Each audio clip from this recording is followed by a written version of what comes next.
my profession, I have heard stories associated with near-death experiences that can't be explained, individuals actively speaking with their deceased relatives, ghost stories, reincarnation narratives, angelic accounts, and even instances of demonic possession. Despite my own biases and predispositions, I always attempt to keep an open mind, even with the teachings associated with the Urantia Book. For those of you that actively believe in the devil, this narrative is not meant to dispute your beliefs, but simply offer a differing perspective associated with the possibility that what we once learned might have a plot twist or two. As with the many personifications of God in aforementioned videos, there are most certainly co-conspirators who went against God in the past, as we cite other non-canonical texts, such as the Book of Enoch and the infamous Azazel, who was one of the first fallen angels to corrupt mankind. To indicate that the devil, Lucifer, and Satan are all the same person is again a gross misrepresentation of the past, along with how rebellions actually work, which typically consist of more than one person. After all, it is not a rebellion if no one is following you. As indicated by the Urantia Book, there were key players in our most recent system rebellion that affected only a few planets in the scheme of things. And the trio listed in Urantia's history, such as Lucifer, Satan, and our once planetary prince Caligastia, in today's video, is only to simplify the learning process with all of this. As a brief example of a co-conspirator, Caligastia's second in command, named Dalagastia, also portrayed our planet in confidence and will not be discussed in such a narrow representation of our planetary rebellion of old. The Lucifer Rebellion. In the Urantia Book, we learn of the Lucifer Rebellion, a significant event in history of the universe, and is both directly responsible for much confusion and separation we have from higher beings, and has directly casted a ripple effect on our spiritual growth as a planet, with interrupted communication through universe circuits as a result, ending in an interstellar quarantine. The rebellion was led by Lucifer, a brilliant primary Lenanadek son that many people initially admired, and had profound implications for the entire system of Satania, including Urantia, which is of course Earth. Despite Hitler's lack of morality and heart that was filled with hate, Adolf Hitler's ability to coerce people around him and his public speaking abilities were compelling enough to lead an entire nation into unrighteous actions and intolerance. The well-spoken Lucifer was identified as being one of the most capable and smartest administrators in our system. However, like the Urantia Book states, that when a person bolsters their own self-importance, much like Hitler and Lucifer both did, such inward expression eventually turns away from the will of God, which of course signifies unity. Lucifer was a high-ranking and brilliant Lenanadek son of Nebadon, created by our Christ Michael with the assistance of our Universe Mother. He was greatly admired and trusted within the universe of Nebadon. He served as the sovereign of the Satania system, which includes Urantia. Despite his esteemed position, Lucifer conceived the idea of self-governance and questioned the established divine authority.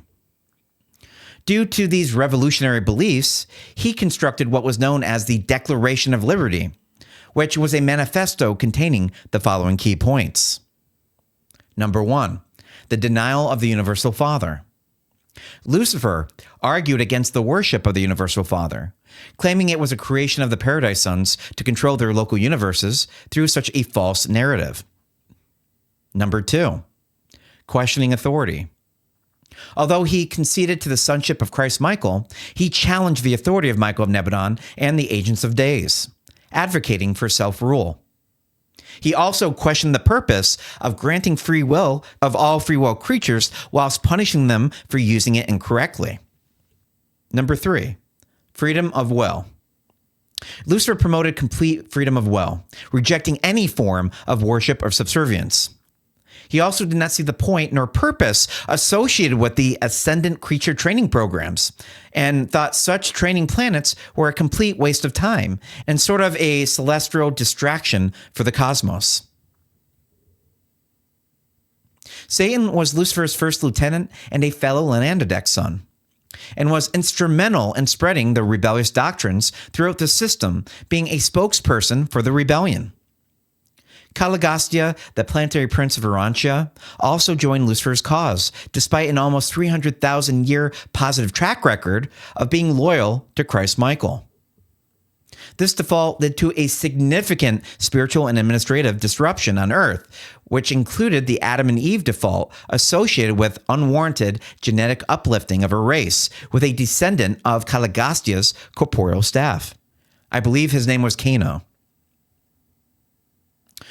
The rebellion quickly spread to many planets within the Satania system. While some celestial beings remained loyal to the divine administration, a significant number joined the rebellion in the forms of other Lenandidex sons, Seraphim, and of course, like we discussed before in other videos, Midwayers. The rebellion caused a spiritual quarantine of the affected planets, including Urantia, which isolated them from the rest of the known universe. Urantia's spiritual progress was severely hindered by the rebellion and has slowly began progressing, getting its way back on track. The isolation meant that the planet lost access to spiritual guidance and communication, since our representatives, Adam and Eve, were demoted to center status as one of us and were judged with the rest of the sleeping survivors during her last dispensation. Despite the challenges, the divine administration remained resolute in its commitment to the eventual restoration and recovery of her planet.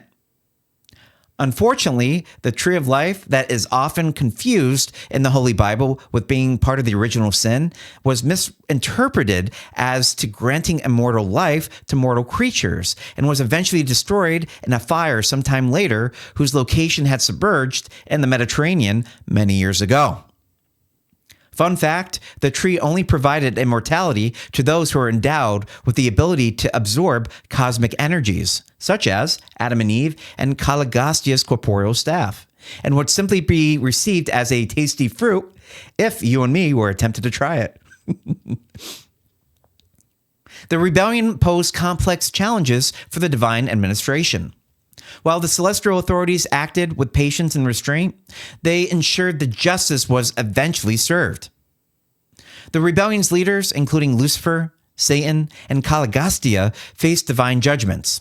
But the process of adjudication took time to ensure fairness and mercy on its ongoing and dedicated time frame, which was still ongoing when the Urantia papers were published.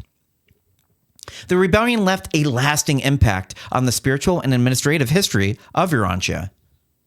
The resulting chaos and isolation shaped our planet's evolution, influencing religious beliefs, mythological stories, and spiritual experiences. However, the eventual arrival of Michael of Nebanon on Urantia marked a major turning point in Urantia's history, along with the divine gift of the Spirit of Truth, reaffirming this planet's alignment with the divine order, and has been slowly placing itself back on track. The rebellion underscores the complexities of free will and the delicate balance between justice and mercy in the universe's governance. Problems of the Lucifer Rebellion.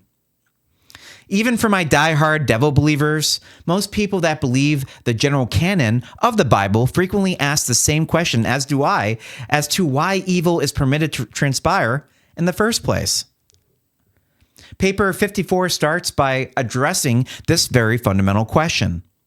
Why was the Lucifer Rebellion even allowed to happen? The Urantia Book indicates that the rebellion was permitted because of the divine principle of free will. Free will is a sacred gift granted to all intelligent beings, enabling them to make personal decisions and choices. Anytime somebody makes decisions for you, that is a form of oppression, which of course is something that usually is synonymous with tyranny. Our God loves us with all his heart, and of course grants us the ability to make our own choices, for good or for bad. The rebellion tested this principle by challenging the authority of the divine administration.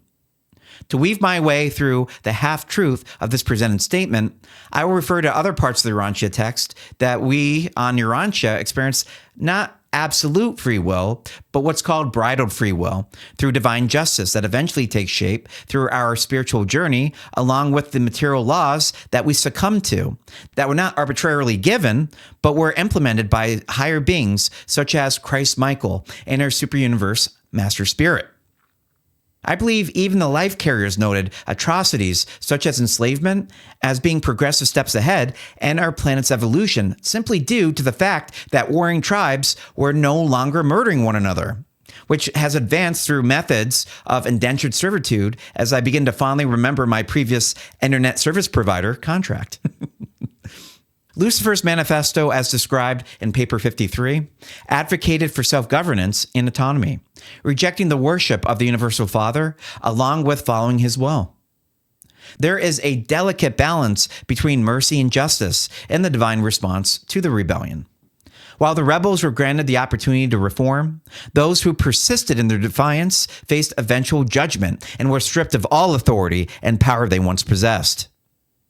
This balance ensured that justice was served while also allowing for mercy and rehabilitation.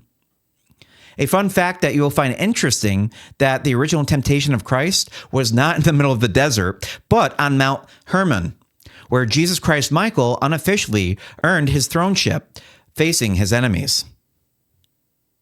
During this time, Christ Michael summoned Caligostia and Satan, who was at the time representing Lucifer, attempting to give his wayward children one last opportunity for reform. And after many such rebuttals and counteroffers by the three, Christ Michael finally announced the following verdict we see in 134, 8.7. May the will of my paradise Father prevail. And you, my rebellious son, may the ancients of days judge you divinely. I am your creator father. I can hardly judge you justly, and my mercy you have already spurned. I commit you to the adjudication of the judges of a greater universe. The ancients of days, the supreme judges of the superuniverse, played a crucial role in adjudicating the rebellion. Their judgments were characterized by wisdom and fairness, taking into account the complexities of the situation. After all, if our universe did not see the benefits of sickness, death, disease, and natural disasters, you would be certain that they would be devoid in our lives. All great critical incidents in our lives grants us the opportunity towards thriving through meeting such a challenge or obstacle, while granting us the equal opportunity towards succumbing to it spiritually to our own demise. It is the same precipice that honors the propensity for a strong character to be tempted by great or horrible decisions due to the polarity of such a mighty personality that can manifest. In fact, for those on our planet that stay faithful with God, despite our delinquent status, we frequently come across aberrant decisions to quickly promote these Urantia loyal ascenders on our planet, since their faith has already been tried and tested, being tasked with special universe assignments due to their far superior spiritual attributes. Urantia Planetary Rebellion. Paper 67 zooms in its focus on the planetary rebellion led by Caligostia on our local planet of Urantia. Again, just to reinforce this one last time, Urantia is just another name for Earth. This rebellion had significant and lasting effects on the planet's history and spiritual progress that we'll review in this section. Caligostia, the planetary prince of Urantia, was entrusted with the responsibility of overseeing our planet's early development. As mentioned earlier, for over 300,000 years, Caligostia served God faithfully, and it should be noted that our once planetary administrator was previously overlooked for appointment several times by our constellation fathers. A fun fact is that Caligostia was desirous to be assigned to an experiential planet, such as our own, for unknown reasons. Later influenced by Lucifer's rebellious doctrines, he ultimately chose to betray his trust and join the Lucifer Rebellion. Caligostia declared his support for Lucifer's manifesto. advocating for autonomy and self-governance. The rebellion was publicly announced on Urantia, and the planet quickly became a battleground for the conflicting ideologies of loyalty and rebellion. It most certainly was a disastrous day in our history when our celestial helpers protested Caligastio's decision for rebellion, only to be met with a letter reinforcing Caligastio's supreme right to rule from his superior, Lucifer. Not all celestial beings on Urantia supported Caligastio's rebellion. Van, a loyal and courageous administrator, and his associate ascending mortal, Abaddon, stood firm against the rebellion and are most certainly viewed as Urantia heroes even until present day and other local systems. Van organized the loyalists and initiated a resistance that would last for centuries. The loyalty of Van and his followers prevented total chaos and preserved the possibility of eventual restoration of this planet. The rebellion had profound effects on human civilization. The established system of governance and spiritual administration was disrupted, leading to confusion, stagnation, and forms of martial law that left the planet unchecked. The rebellion's influence can be seen in the various myths and legends of fallen beings and cosmic battles found in many cultures and religions. As a consequence of the rebellion, as discussed earlier, Urantia was placed under spiritual quarantine.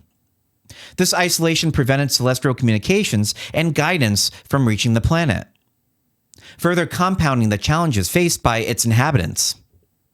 The arrival of Adam and Eve, the material sons and daughters on Urantia, was part of the divine plan to restore the planet and provide material representatives of whom one could communicate with, along with their planetary prince. They were tasked with uplifting human civilization and correcting the effects of the rebellion. Unfortunately, their mission faced significant obstacles, and their efforts were only partially successful, in part due to the temptation of Caligastio through his unknowing agents. Conclusion. Despite the rebellion and its devastating effects, the Urantia Book emphasizes the promise of eventual redemption and restoration. One of the natural laws I was alluding to earlier is that time, space, and natural death give us a sense of urgency to complete our goals in this life. However, even those decisions are temporary in contrast to the divine decrees to almost completely extinguish a person's existence, which is both represented by the war in heaven of those that rebelled, that were literally obliterated, and for those that remain facing the Ancients of Days justice through the execution of personality. In response to the half-truths here, I will say that ascendant creature experiences, even in the fact of spiritual termination, continue to go on through God the Supreme, which goes beyond the scope of this video. The Urantia Book reminds us that we're not dealing with a planetary, but a cosmic perception of time. And its response, which is always deliberate and oftentimes permits all options to be exhausted, honoring the finality of what giving up on a personality truly represents. The divine administration remains committed to the rehabilitation of Urantia. The teachings and presence of Michael of Nebadon on Urantia played a crucial role in reaffirming the planet's alignment with the divine order. The rebellion left a lasting legacy on Urantia. It influenced the development of religious beliefs, cultural myths, and spiritual understandings. The narrative of fallen beings and cosmic struggles can be traced back to the events of the original rebellion. However, for those of you that are beginning to look through the cracks of dichotomous or black and white thinking, need I remind you that even suffering individuals can receive spiritual benefits. And the investments that you make in this existence through sheer will and resiliency will pay off exponentially in your ascendant career.